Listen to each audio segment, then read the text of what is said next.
네, 여건도 그렇고 장비도 그렇고요. 다 모자란 것 투성이라는 생각이 들었습니다. 그리고 이번 피해 지역이 보니까 다 경북 아니면 경남 지역에 많이 집중돼 있는데 원인은 좀 밝혀졌습니까? 대부분 보니까 추정이던데. 일단 실화로 알려지고 있습니다. 실화라 함은 실수로 지금 불을 냈다라는 거죠. 그러니까 인재라고 말씀드릴 수가 있습니다. 최근 10년간 산불 원인을 보면 입산자 실수에 의해서 산불이 난 경우가 대부분이라고 할 수 있는데요. 경북 산청에서 난 산불의 경우 21일 시천면 한 야산에서 발생을 했습니다. 인근 농장에서 A씨가 예초기로 이 잡초 제거 작업을 하던 중에 불씨가 튄 게 원인으로 추정되고 있습니다. 당시 A씨와 함께 작업을 하고 있던 동료가 불이 확산하는 모습을 보고 119에 화재 신고를 한 것으로 알려졌습니다. 또 경북 의성군에서 발생한 산불 22일에 발생을 했죠. 성묘객의 실화로 알려지고 있습니다.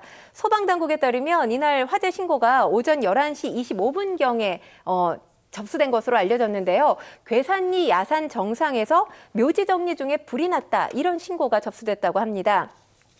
경찰은 해당 성묘객을 대상으로 지금 기초 사실관계를 확인한 것으로 전해지고 있는데요. 의성군은 산불이 완전히 진화된 후에 성묘객을 조사해서 이 법에 따라서 고발을 검토할 방침인 것으로 전해지고 있습니다. 또 산불이 난 곳 한 곳 더 있죠. 울산 울주곶 온양읍에서 지난 22일에 발생한 산불 역시 실화로 지금 알려지고 있는데요. 인근 농막에서 용접 작업 중에 발생한 것으로 전해지고 있습니다.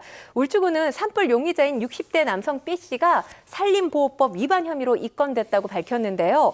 경찰은 산불 발생 후에 이 산불 현장에서 B씨를 만나서 용접 작업을 하던 중에 튄 불티가 인근 전답에 옮겨가면서 산불이 시작됐다는 취지의 진술을 들은 것으로 확인됐습니다. 울주군은 산불을 모두 진화한 뒤에 B씨를 불러서 자세한 산불 발생 경위 등을 조사한 뒤에 사건을 검찰로 송치할 계획입니다. 그리고 김해시에도 22일 산불이 발생을 했죠. 안곡리산 일원에서 난 산불, 쓰레기 소각으로 추정되는 상황입니다.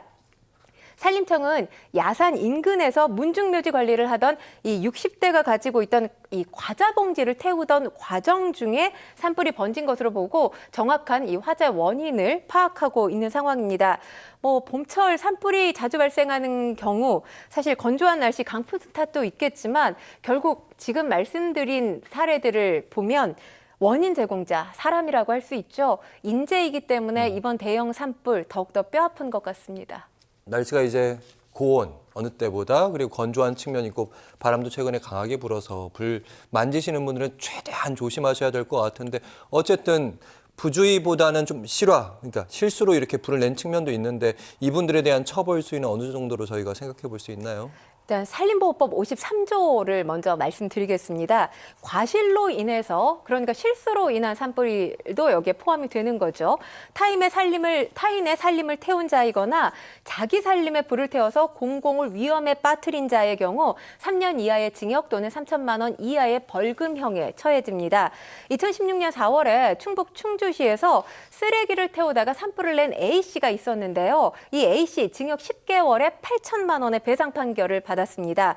고의로 산불을 냈을 경우 처벌 수위 당연히 더 올라갈 수밖에 없습니다. 산림보호구역 또는 보호수에 불을 지른 자 7년 이상 15년 이하의 징역형에 처해집니다.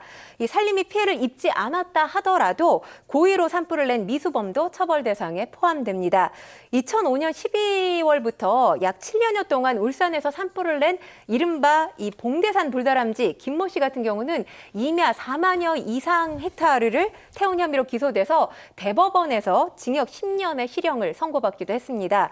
형사처벌 외에도 이 국가나 피해 주민이 손해배상 소송을 할 수가 있습니다. 2019년에 강원도 고성의 산불 원인은 이 한국전력의 전선이 끊어지면서 산불이 발생을 했었습니다. 한전 직원들이 형사처벌을 받지는 않았지만 당시에 이 정부가 낸 손해배상 소송에서 한전이 27억 원을 배상하라는 법원 판결이 나오기도 했습니다. 문제인 건 지금 수년 전부터 산불 가해자에 대한 검거율 과학 수사로 인해서 40% 이상 증가했습니다.